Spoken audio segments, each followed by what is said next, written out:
Hi, my name is Arturo O'Farrell, and I want to welcome you to our weekly live stream concert. We are Ori-Gen, a collective of musicians that are insisting that the story of music is much larger when we include everyone, when everyone's invited to the table. And as Latin musicians and musicians from all over the pan-Latin, pan-African, and indigenous world, we want you to join us on a journey to meet a gentleman who's fascinating, a product of Venezuela and El Sistema, a master bassist who is in demand all over the world. Please help me to welcome Bam Bam Rodriguez.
Merengue. So, I am subbing today for the mellifluous, honey-tongued Pablo Aslan as the host of our live stream series, our Ori-Gen live stream series. Due to a unforeseen circumstance, Antonio Sanchez could not be here this evening. But we're thrilled to have the incredible Bam Bam Rodriguez subbing. But before we start with him, I would do want to remind you that Ori-Gen is a collective of crazy, revolutionary, proletariat, unstable people who are trying to turn the scene of music presentation upside down. And this live stream series and podcast go hand in hand.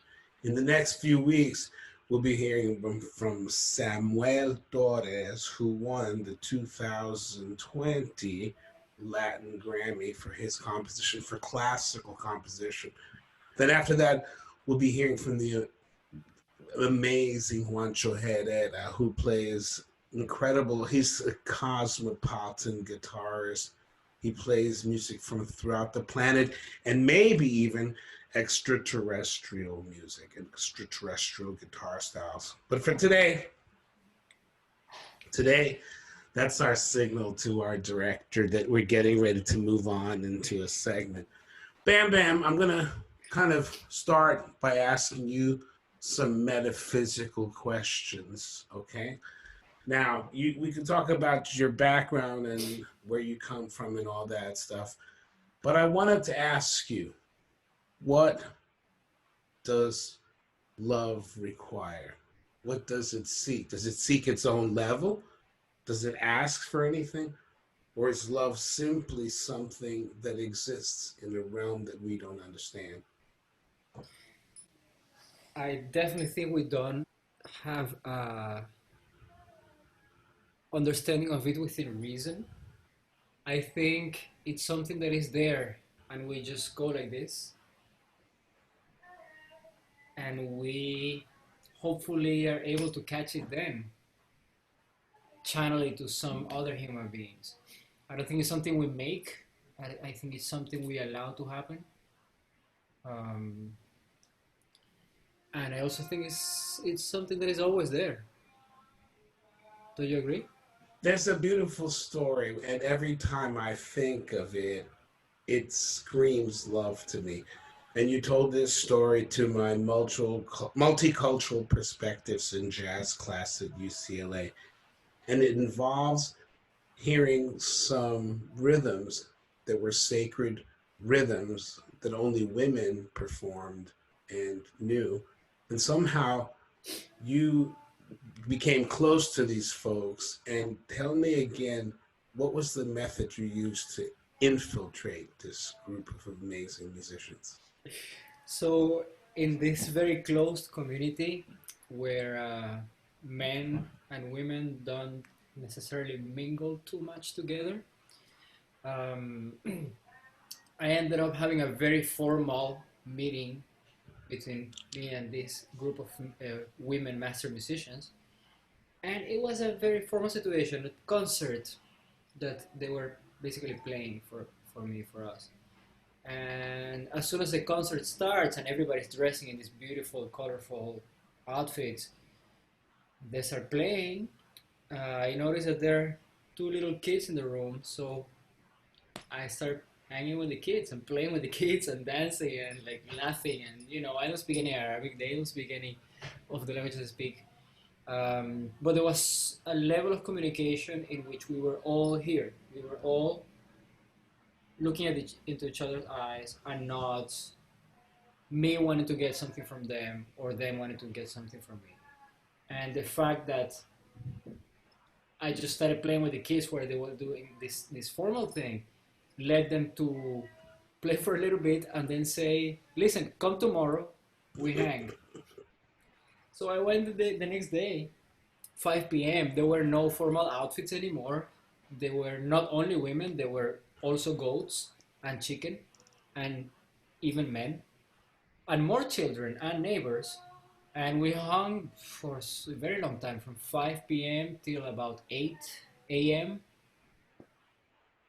Play music. We played together, we laughed, we ate, we drank. That sounds amazing, man. So you are a a man of the world. You've lived all over the planet in Venezuela and Holland, Peru. Even I heard you've lived in New Jersey. I'm not sure if that's true, but no one's perfect. Don't New Jerseyans don't write letters. But seriously, you said something else to my class, and I'll never forget it. You asked them what they think music is. How do you answer that? I remember asking them not what music was for them, but what they thought music was at the beginning of music, thousands and thousands of years ago when music started. Um, I cannot tell you the exact date, but it was a few thousand years ago. And music at the origin is a curiosity, is sound. What was that? Oh my god. And then that sound created another sound, and that sound created another one, and that created a rhythm, and that created a melody, and people started using music as something for community, something for being together, which then led into different ramifications of that: dance, singing, uh, giving a message, worship, all these different things. A lot of them ended up being just party, actually fun, and you can see it in, there's so many styles of music in the world that the name of the style is actually party. Like you have in Peru, you have festejo. You have in Spain and in Cuba and in many other places, you have rumba. You have in Morocco, you have shabi, which is party basically. So I think it's at the origin, it's something that for some strange and mysterious reason brings us together. You know Will why? you do us the honor of playing some of your amazing music?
So, Bam Bam, that was a rhythm from Cameroon called Bukutsi.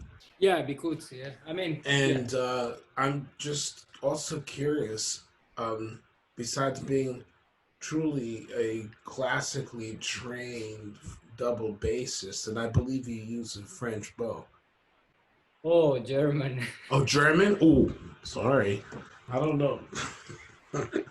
In any case, then you turn around and you have all this electronic stuff that you're into. And I wonder if you could tell us the juncture between France, Germany, Africa, and electronica.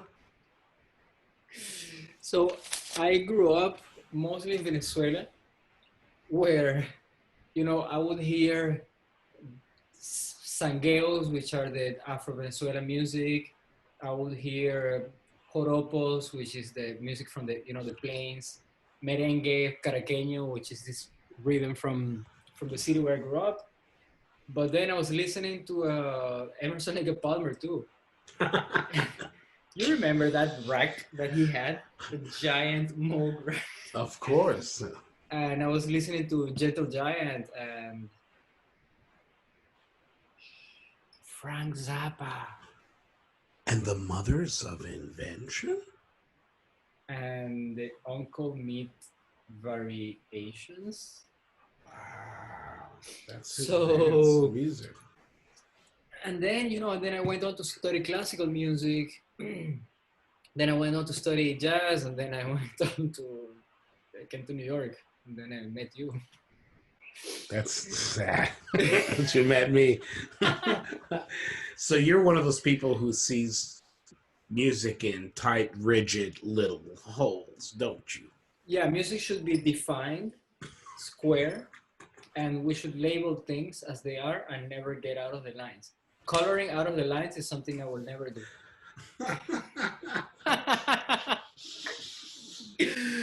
Oh, Yeah, stupid. I was listening to an artist that I love, Anne Marie Nzie from Cameroon, and there's this song that I love so much, and it's this rhythm called Bikutsi, and it's some strange meter, but it feels so good, and there's so many layers, and each instrument is in actually a different layer of the rhythm.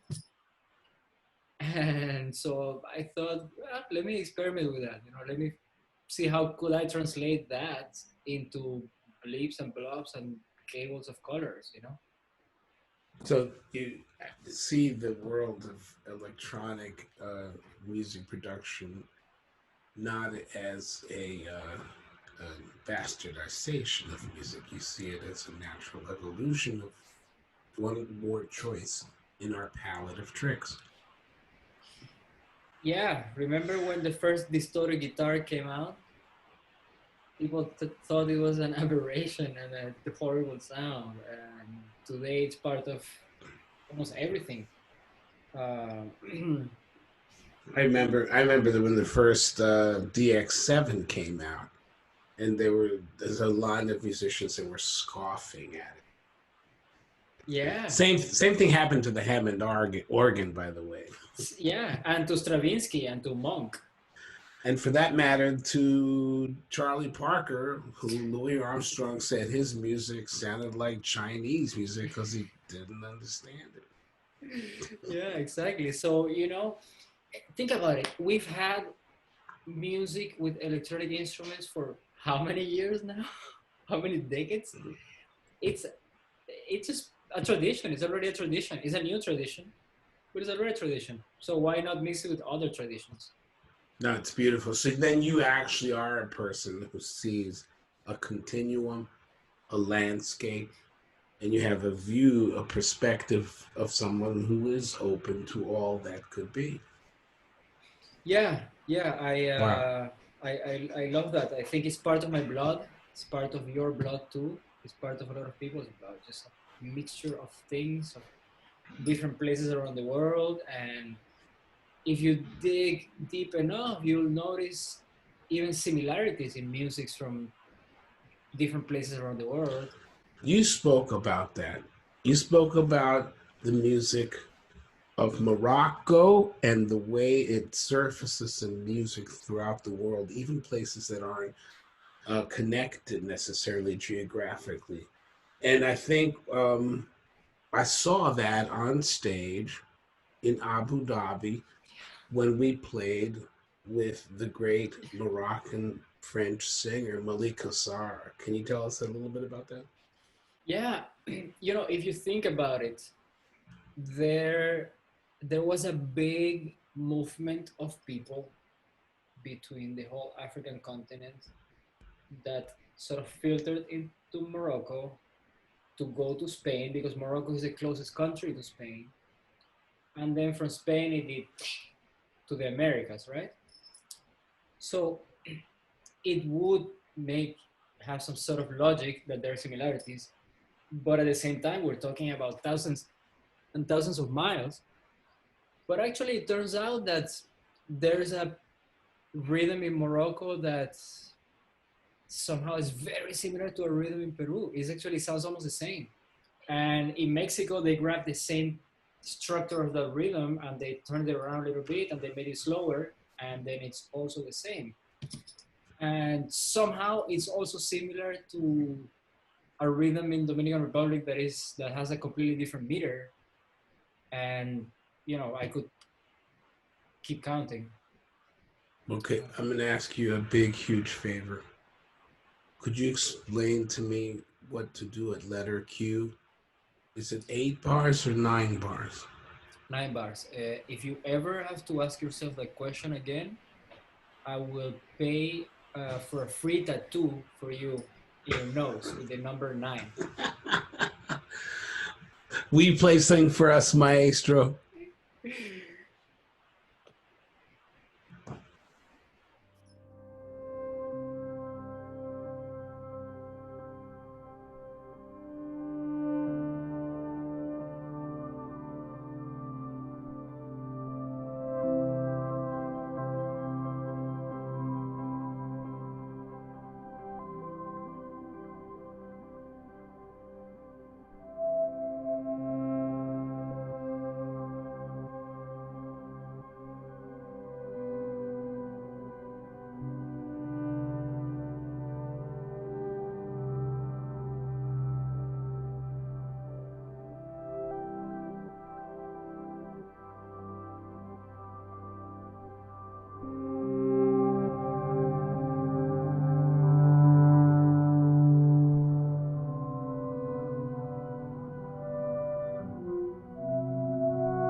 Yeah, man, it's nice. It's beautiful to hear you play the double bass, and I've seen you play all kinds of basses, all kinds of stringed instruments, and but you have such a beautiful tone on the the big wooden monster, that thing that is so beautiful to look at and hear, and has a sound like anything unlike it.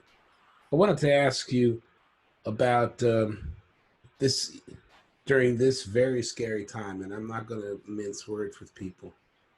There are a lot of people who are really scared in this pandemic, and you kind of hold church every night, and it's the most beautiful thing I've seen.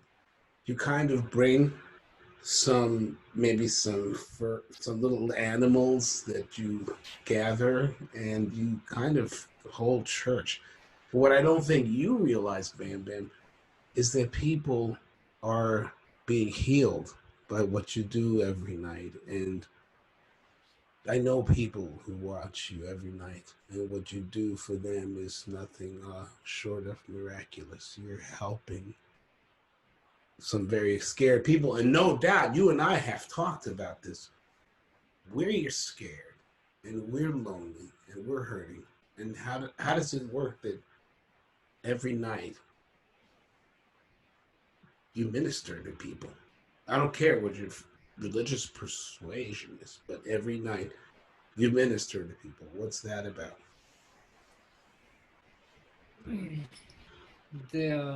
So this whole thing is part of a project that I started probably about a year ago, um, translating my whole minimalistic music brain into the electronics and mixing that with acoustic instruments. And I've been working on this music for a while, and when the quarantine was starting, one day I thought, I'm gonna play some music for people to chill and breathe and just sit for a second. I didn't really take it as a big deal, and the next day I woke up with my inbox full of messages that made me cry one after the other. What people said that it did to them, and so I thought, okay, that means I have to do it again. And then I did it a second day, and then again I saw how some people seemed to be touched by it, and how I also was being something was happening to me while doing that. And I think the more it came into becoming something that I did every day, the more I realized that it was some kind of anchor point for my days. It gave some sort of structure. It's hard to have a structure when you're all of a sudden at home, alone or not, all day long, and you basically cannot leave. So this gave me. It's like you say. It's like church, and some days it's super hard to do, and some days is a joy, an immense joy. But I think, as you say, I realize there's some people that are listening every day. I'm listening every day.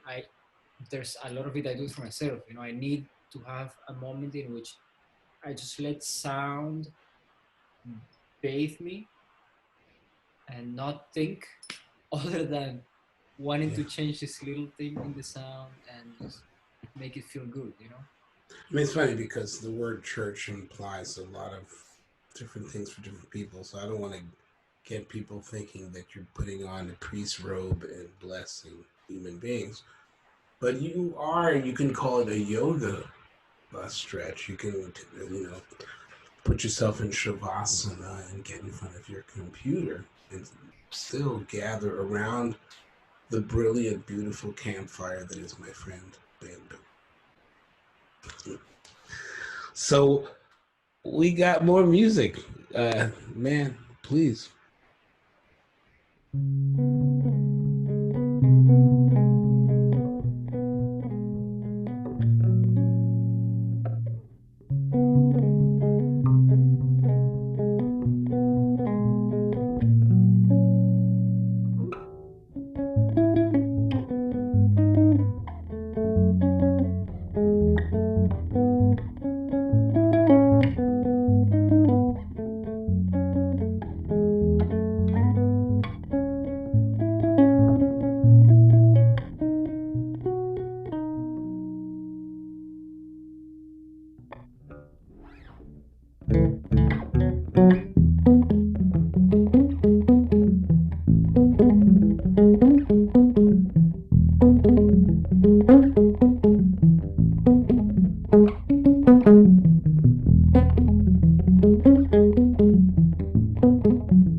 See, then you turn around and do that.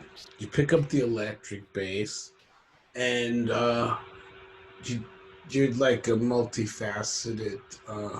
There's so many colors in your bass playing, whether it's acoustic or electric, and so many colors in your concept. And I want to talk a little bit about the Ori-Gen Collective, just to remind folks that this is a group of renegade Latin, I don't like that word, but musicians, Kavita Shah, Sophia Ray, Rogero Bacato, Lara Bello, Antonio Sanchez, Pablo Aslan, Alexis Cuadrado, Papo Vasquez, Miguel Zenon. I'm sure I left someone out. I'm sorry if I did. But the need for musicians to gather together, to form coalitions and collectives. This is a moment in history when we need to gather the forces and take control of some of our lives, because I think this is what we're learning in this pandemic. And to that end, the Audihan has the weekly series, the weekly live stream series, the podcast. But we're going to, eventually have a brick and mortar festival, a 3-day festival. And I'm very grateful to my colleagues in Audihan for banding together to say, yeah, different opinions matter. We demand a place at the table. We also want to mention the Afro Latin Jazz Alliance Emergency Artists Fund that we've brought to affect the lives of musicians and dancers and opera singers in New York City. We've raised $30,000. We're setting our goal of $100,000 to be able to continue to award grants to musicians whose lives and livelihoods have been decimated by the incredible absence of work that they're going to experience for the next 4 to 5 months, 6 months, maybe a year. Um, so if you would visit afrolatinjazz.org, you'll know more about how you could be a part of this work. Um, and uh, Bam Bam's doing this incredible project with stop motion photography, and he's got brand new music coming out. And I wonder if you'd be good enough to tell us a little bit about some of the stuff that you're doing, Bam Bam. The beginning of the lockdown, which I like to call artist in residence,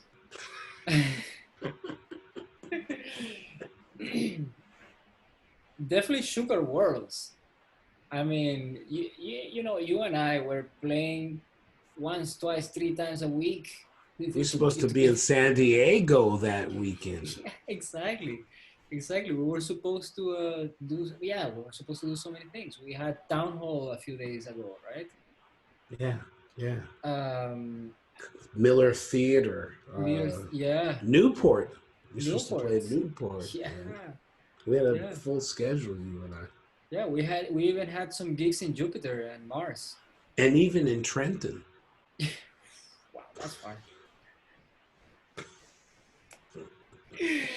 So you know, the lockdown starts, and then instead of having gigs, rehearsals, meetings, suddenly you have nothing. So I had a camera, I had new music I was working on, and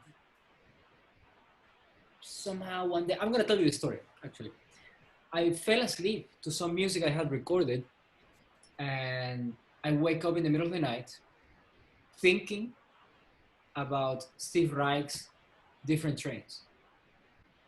And then I think, oh, I know what I have to do.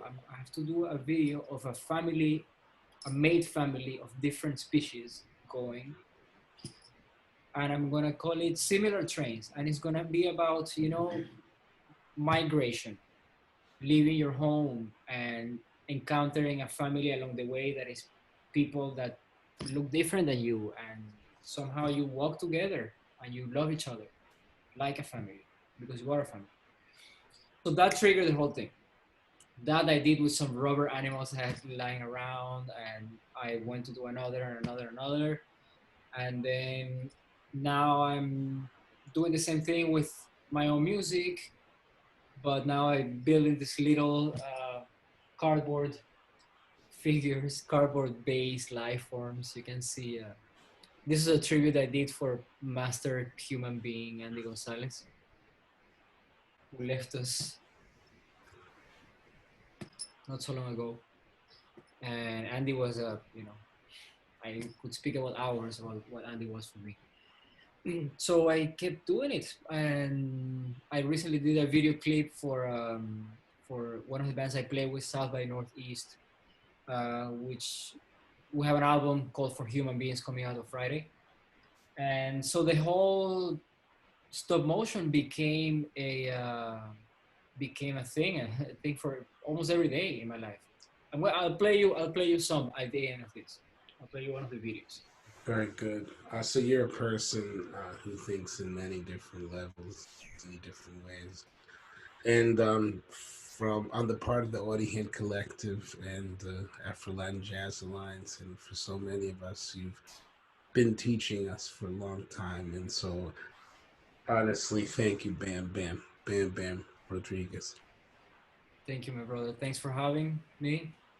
Thanks for the years of friendship and for never taking anything I say seriously.